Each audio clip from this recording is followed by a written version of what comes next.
Qu'est-ce que ça veut dire être mentalement fort? Imagine les choses comme ça. Tu t'entraînes, tu fais du sport pour devenir plus fort physiquement. Le temps et la discipline que tu investis dans ton corps font te sentir mieux globalement. Eh bien, c'est exactement la même chose pour ton mental.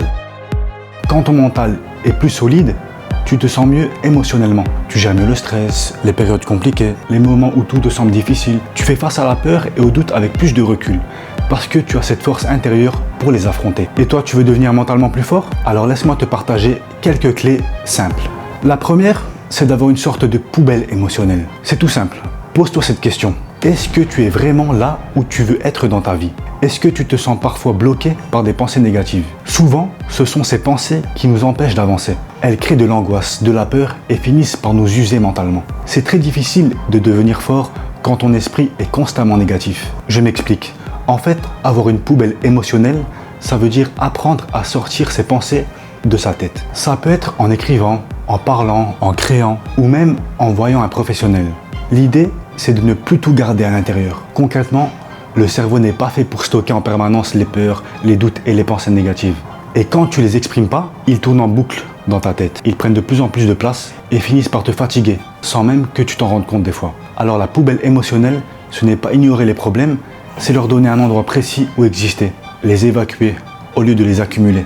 Quand tu écris ou que tu parles de ce qui te pèse, tu transformes quelque chose de flou et émotionnel en quelque chose de concret et compréhensible. Tu passes d'un chaos intérieur à quelque chose que tu peux observer, trier, parfois même résoudre. Et d'ailleurs, ce n'est pas juste une idée abstraite. Les recherches du psychologue James Pennebaker ont montré que l'écriture expressive, le fait de poser ses émotions sur du papier, améliore la clarté mentale, réduit le stress et renforce la résilience émotionnelle. C'est la même chose quand tu parles avec quelqu'un, quand tu te confies. Quand tu évacues ce qui te pèse de manière saine, ton esprit devient plus clair et tu peux avancer plus sereinement. En fait, il faut se vider. Va faire du sport, va parler avec quelqu'un. Il ne faut pas tout garder en soi. La deuxième clé, comprendre que tu as toujours le choix dans ta vie. Parfois, on se met une pression énorme pour faire le bon choix. On a peur de décevoir, peur de se tromper. On hésite entre telle ou telle solution. Parfois, on réfléchit tellement pour des toutes petites décisions. Mais en réalité, le bon choix n'existe pas vraiment. Le bon choix, c'est celui qui est aligné avec ce que tu ressens et ce dont tu as besoin à ce moment-là. Il dépend de là où tu veux aller et de la manière dont tu veux y arriver. Quand tu te sens perdu, prends un moment pour faire le point.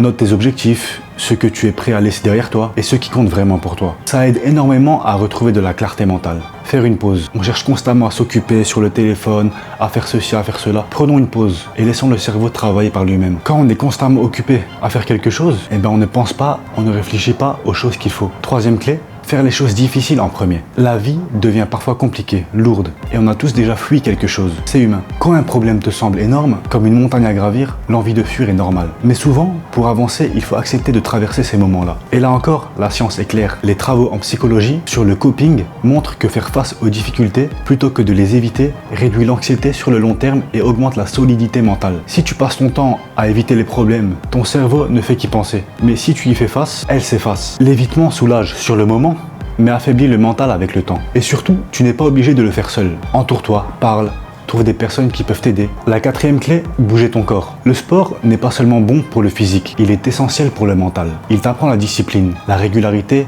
la conscience. Comme on dit, un esprit sain dans un corps sain. Et quand ton esprit est discipliné, les pensées négatives ont beaucoup moins de prise sur toi.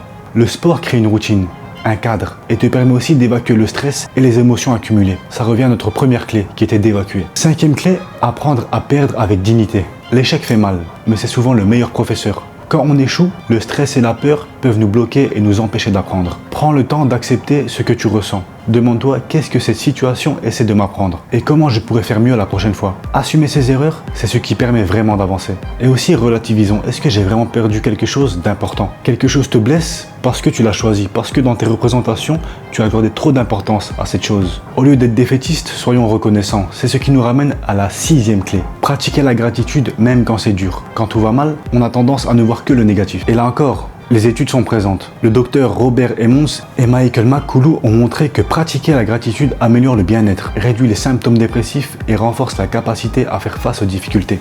En fait, c'est se concentrer sur ce pourquoi tu es reconnaissant. Ça apporte de la légèreté et de la paix intérieure. On a tous quelque chose pour laquelle on peut être reconnaissant. Tu as des yeux, tu peux voir, tu es en vie, tu as des oreilles. Arrêtons de nous focaliser sur le négatif. Ça t'aide aussi à rester connecté à tes objectifs et à tes rêves. Et enfin, la dernière clé, Lâcher prise sur ce que tu ne contrôles pas. Si tu essaies de tout contrôler, tu finis épuisé. Certaines choses ne dépendent pas de toi et il faut l'accepter. Quand quelque chose ne va pas, demande-toi simplement, est-ce que je peux agir dessus? Si oui, fais-le.